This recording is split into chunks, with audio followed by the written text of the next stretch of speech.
we have been educated to use our minds in a certain way, a way that ignores or screens out the fact that every one of us is an aperture through which the whole cosmos looks out. You see, it's as if you had a light covered with a black ball, and in this ball were pinholes, and each pinhole is an aperture through which the light comes out. So in that way, every one of us is actually a pinhole through which the fundamental light, that is the existence itself, looks out. Only the game we're playing is not to know this. To be only that little hole, which we call me, my ego, my specific John Jones, or whatever.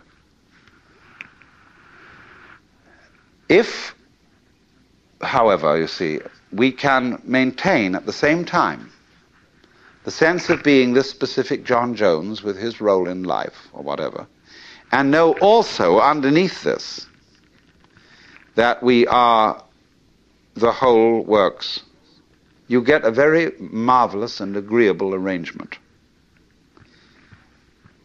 This is a most remarkable harmoniousness.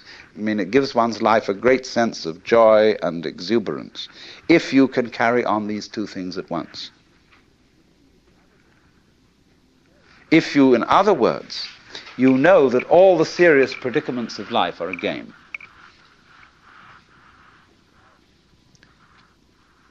Now, I want to put it two ways.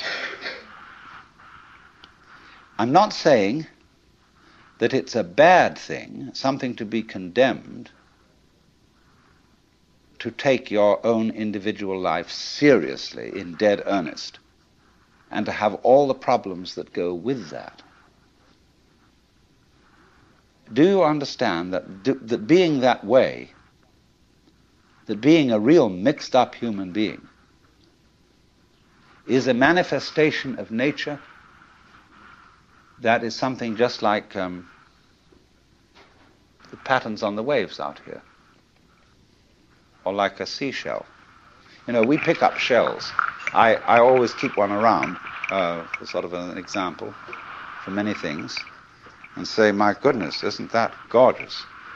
There's not an aesthetic fault in it anywhere. It's absolutely perfect. Now, I wonder if these fish look at each other's shells and say, don't you think she's kind of fat?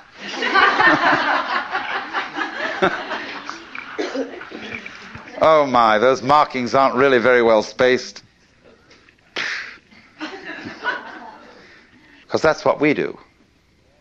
See, we don't realize that all of us in our various goings-on and behavior and so on are just as more marvelous, much more complicated, much more interesting. All these gorgeous faces that I'm looking at, you know, every one of them, some are supposedly pretty, some are supposedly not so pretty, but they're all absolutely gorgeous. And everybody's eyes is a piece of jewelry beyond compare. Beautiful. But we have specialized in a certain kind of awareness that makes us neglectful of that. You see, we specialize in more or less briefly concentrated, pinpoint attention. We look at this and we look at that. And we select from all the things we might possibly be aware of, only certain things.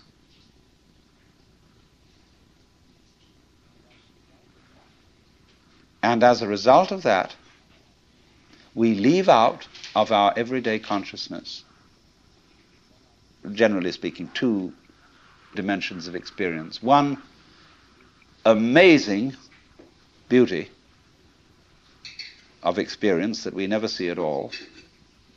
And on the other hand, the very deep thing, the sense of our basic identity, unity with, oneness with the total process of being.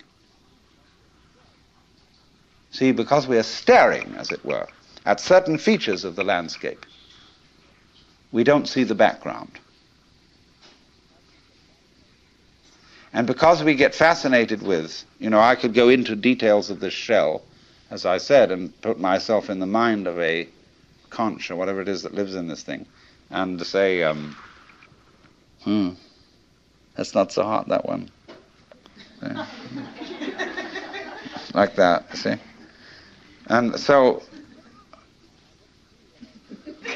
I wouldn't see the whole thing. But when I look at it like this, when anybody looks at it like that, we say, oh my God, isn't that gorgeous?